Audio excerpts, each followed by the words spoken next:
The games of old have always been a love of mine. I enjoy going back and playing games on the NES, SNES, and Sega Genesis. I'd like to dig into some of those great games and understand what made some of those crucial characters do what they did. I call it Pixel Profiles. I'm going to start this series off by discussing one of my favorite games, Final Fantasy. I want to discuss Garland, the first boss you encounter in Final Fantasy I on the NES. Now, Garland doesn't have a lot of backstory, at least that's released by Square, but my research, from what I could find, tells us the following. Garland was the finest knight Corneria had ever known. His strength in battle was unparalleled, and as such, the king trusted him more than any other knight. It's been speculated by others that Garland had feelings for Princess Sarah, and I think this is true. I think he was planning the day that he would ask Sarah to be his wife.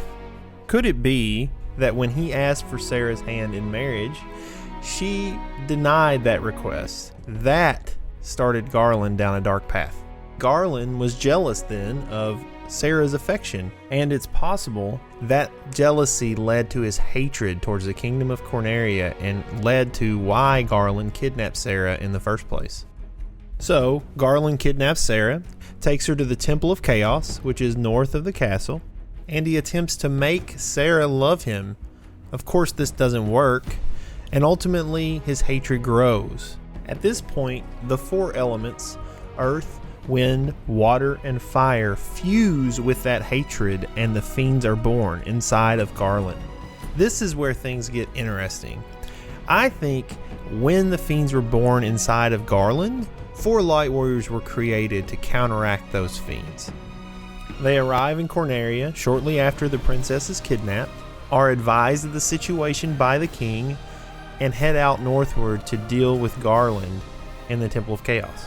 These aren't the light warriors from the cycle that the player experiences when playing Final Fantasy. These light warriors defeat Garland and rescue Princess Sarah, much like the player does. Of course, we know this isn't the end of Garland.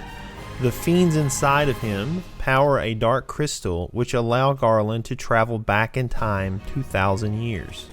It is here that Garland manifests each of the fiends and sends them into the future.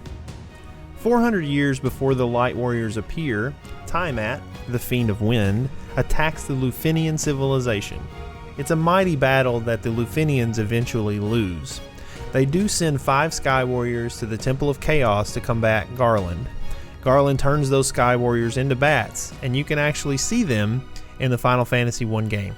200 years before the Light Warriors appear, Kraken invades the Sunken Shrine, and Lich begins to rot the land around the Earth Cave.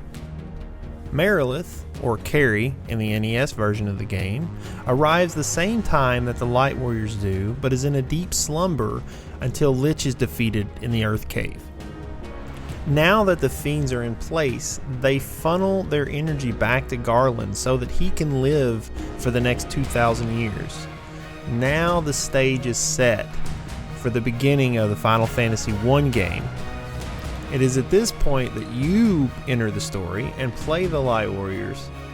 Now, it's unclear if this is like the second iteration or if this is the 1000th iteration of this time loop. But what is clear to me is this is not the first iteration, because those Light Warriors have the orbs, and the orbs are dark because the fiends control those elements. The Light Warriors go and defeat Garland in the Temple of Chaos, and he begins his time loop again. Perhaps every time you as the player get defeated in Final Fantasy, it's another failed iteration of the loop for the Light Warriors. When you are victorious, the 4 Light Warriors defeat the fiends and use the power of the orbs to follow Garland back in time. This is where the loop begins to break. Once you travel back in time to confront Garland, he pulls in the power of the 4 fiends to transform himself into Chaos. Once Chaos is defeated, the time loop is broken. This also means that the manifestations of the fiends are defeated permanently. And you save the world! Yay! Garland is a very interesting character. Sure, his motivation could seem one-dimensional and maybe even predictable. What that motivation makes him do is probably one of the most interesting things in the Final Fantasy franchise, and I don't say that lightly.